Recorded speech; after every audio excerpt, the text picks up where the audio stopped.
Okay, video 2. So we just talked about the Employment Act of 46. Now we're going to inflation and strikes. So keep in mind that there's going to be a lot of growing pains right after the war ends.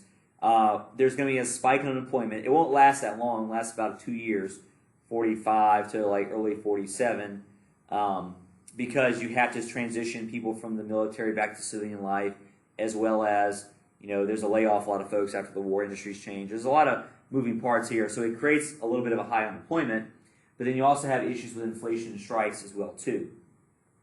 Truman asked Congress to keep price controls from the war, like from the OPA, to keep inflation in check. He figured that if they just ripped it off like a Band-Aid, inflation would go through the roof because there aren't enough consumer goods right now to meet demand like there was, during the war either.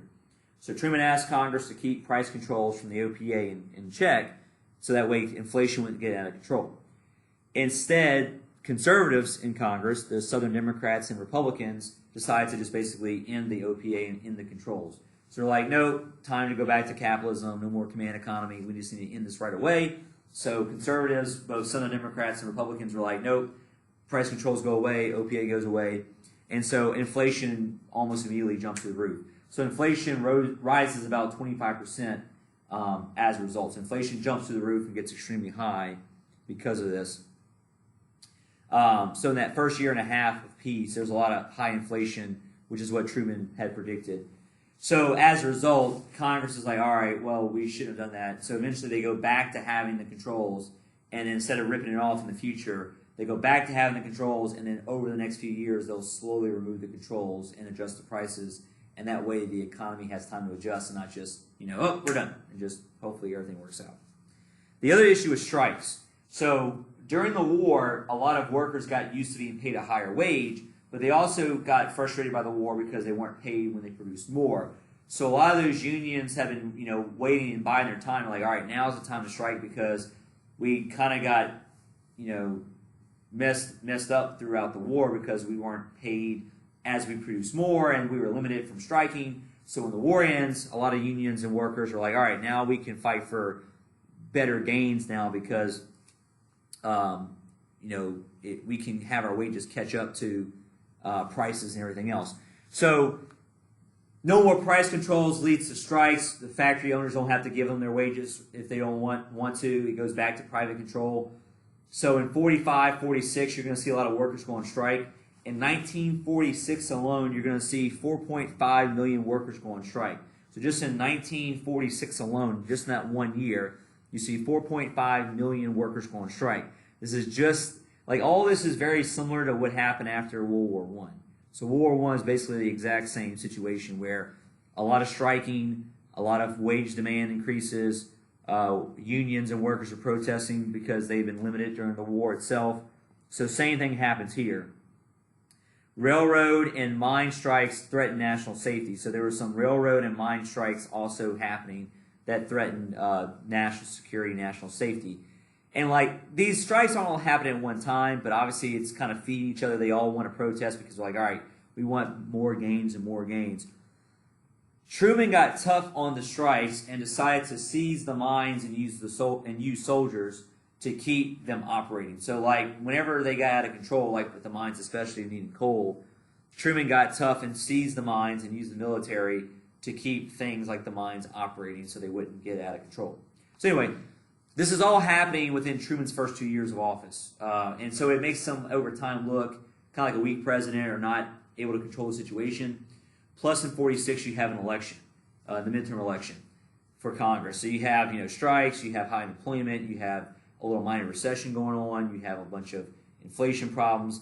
All that makes the Democrats look bad and makes Truman kind of look bad and weak as a leader. And so that's going to come back to hurt him later on. All right, so anyway, next is civil rights under Truman. Truman was the first modern president to use his powers to try to push for racial rights or civil rights for African Americans. Kind of like results be damned. I'm going to try to push for whatever I can do to get change. So unlike FDR, Truman will actually push for changes to civil rights and stop discrimination. Without Congress, he used his executive powers to establish a committee on civil rights. So he actually does try to push a civil rights agenda to Congress. he tries to convince them to start doing things like desegregation or relaxing discrimination laws. And so when Congress doesn't respond, as president, he just passes whatever he can. So since Congress rejected his policies, Truman uses his executive powers to establish the Committee on Civil Rights to help advise him about how to improve civil rights in general. So Truman does use his executive powers to establish the Committee on Civil Rights to get advisors to suggest to him how to improve civil rights in general. He also strengthened the Justice Department in the Civil Rights Division. So he also strengthened the Justice Department in the Civil Rights Division, which aided the efforts of black leaders to end segregation in schools. So this ended the efforts of black leaders to end segregation in schools. So he strengthened the Justice Department in the Civil Rights Division, which aided the efforts of black leaders to end segregation in schools, which we'll talk more about that later on. But he strengthened the Justice Department and Civil Rights Division, which aided efforts of black leaders to end segregation in schools. In 48, this is the big thing you would see. If there's anything happens as far as him doing desegregation, there are two big things he desegregates in 48. One is the military. So he uses an executive order 9981. The executive order 9981 is the one he uses to desegregate all the military because he's commander-in-chief. So at that point, 48, yeah, 48, the military all is able to integrate now. No more black and white units, they're all come together.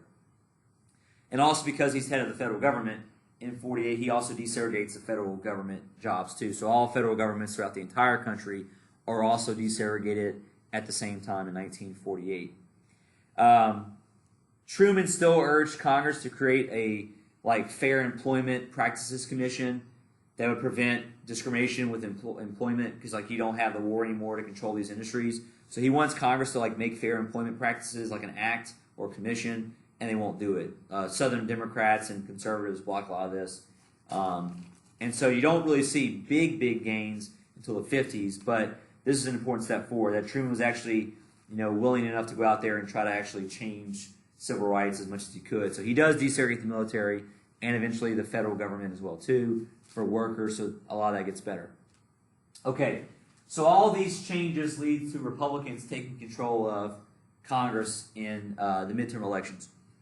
So in 1946, you have a midterm elections with the Republicans running a very simple slogan of "Had enough yet." So in 1946, Republicans used the slogan of "Had enough yet," referring to the strikes, the inflation problems, all the recession issues, all these things that Truman had been doing, making him look like a weak leader. So Republicans, for the first time, will regain the majority of both houses in Congress since the Great Depression started. So back in the late 20s, early 30s was the last time that Republicans had control of both chambers. And so with this election in 46, they're going to use that simple slogan of "Had enough yet" and regain control of the House for 2 years.